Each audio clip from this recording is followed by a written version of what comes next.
Space, the final frontier.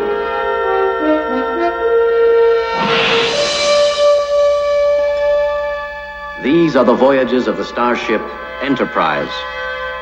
Its 5-year mission: to explore strange new worlds, to seek out new life and new civilizations, to boldly go where no man has gone before. I've always been amazed by the similarities between the technology of our lives and the technologies of Star Trek. First, Captain Kirk had his communicator that looks awfully similar to our flip phones from the 2000s. Then we saw them use touchscreens on Star Trek and Skype with bad guys from other ships. And on occasion, we would see the good captain retire to his quarters and review schematics on his iPad. I've often wondered, did Star Trek predict our technological innovations? Or are scientists and engineers such fans of Star Trek that the science fiction dictated what our best and brightest have created? Either way, it seems we can look to Star Trek and other science fiction narratives to tell us some of the great technological innovations of the future. And from there, we can theorize how they could be used for educational purposes. Now let us look to science fiction to take us into the future and see how technology may change the way we participate in education.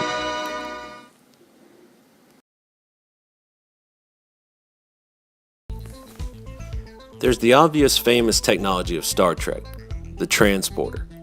While fascinating, immediately moving individuals from one place to another does little in advancing the future of technology. Except maybe we don't have to worry about being late for class anymore. But the sci-fi innovation that seems most promising to me for the future of education is the holodeck, a virtual reality simulation on Star Trek that allows the crew members to transport themselves into computer-programmed scenarios. Why transport yourself to class when you can plug in at home and transport your consciousness instead? Currently, gaming companies are working on virtual reality devices that can transport gamers to other worlds. The opportunities to use these technologies for educational purposes is immense. Imagine a classroom existing completely within virtual reality. Imagine participating in online learning through a virtual classroom with a virtual teacher who possesses tone and inflection and can answer students' questions on command. A teacher who can access an amazing wealth of knowledge, much easier and quicker than a human teacher can, and is programmed with all the latest and greatest instructional techniques and is accessible 24 hours a day, 7 days a week. Now imagine the intelligence in that teacher transportable through a mobile device or an interactive computer system, like the computer on Star Trek.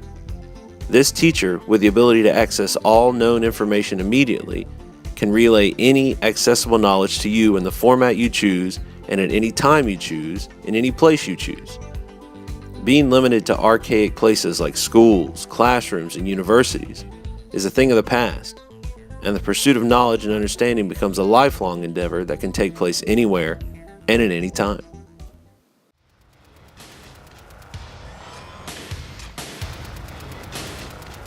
But some people may find the idea of machines with access to this much information a scary proposition.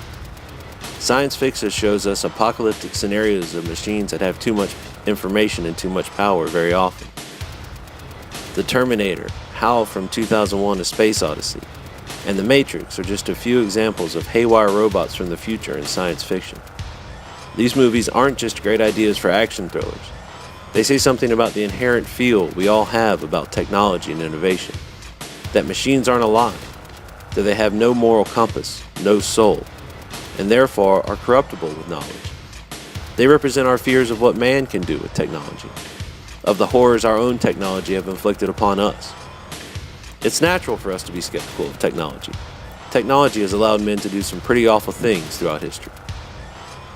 A world dominated by technology could mean our loss of identity, of choice and freedom in a world where all of our lives exist in this public domain dominated and controlled by machines.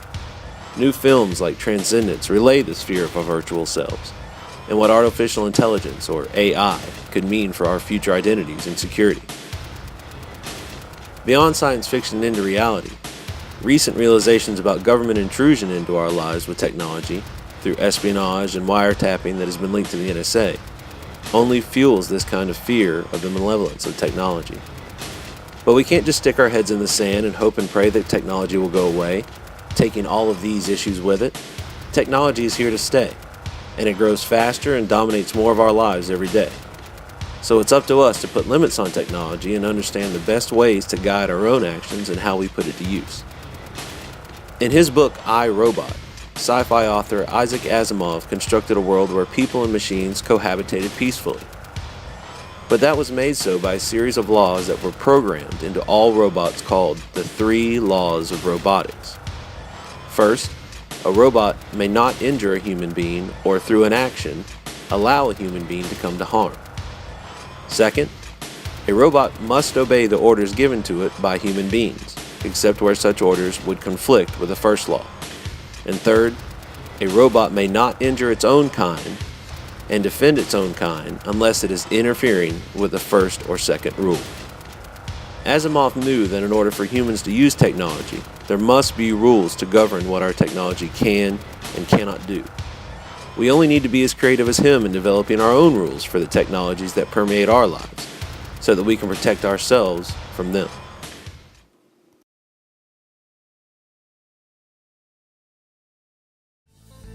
Yesterday's rebels are today's heroes.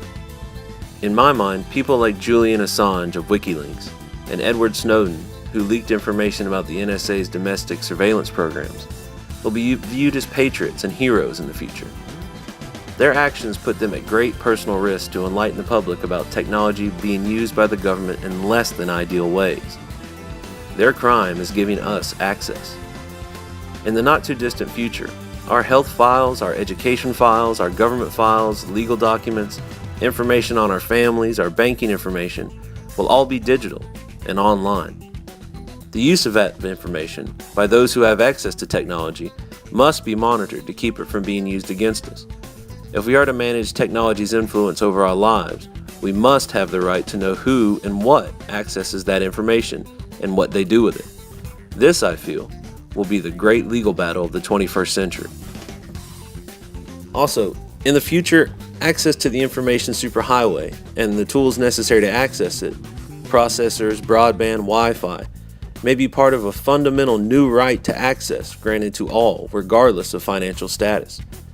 Access to information may well be the next fundamental right given to the people to usher in the next level of democracy. A true government of the people, a people with unlimited access to all information everywhere. In a recent episode of Cosmos, Neil deGrasse Tyson reminded us that science requires free access in order to flourish, a constant questioning of the status quo. So too must the technology and information of the future be accessible by everyone, to give all the freedom to flourish with its wonders, and to maintain its credibility and safeguard it from those who would use it against us. This kind of utopian society can only be constructed now in our minds, or in our science fiction. The organization at the heart of Star Trek, the International Federation of Planets, is an organization centered around the exploration of new civilizations and new ideas. They seek to boldly go where no man has gone before, but to do so as a collective of individuals from vast different societies, all working towards a common goal of exploration. In their world, technological innovation doesn't benefit the few, but the many. Critical thinking and advancement in technologies aren't created for personal profit, but rather to empower others to seek greater knowledge and understanding. Their society is one built on a culture of collectivism, where knowledge and the tools to access it is free to all.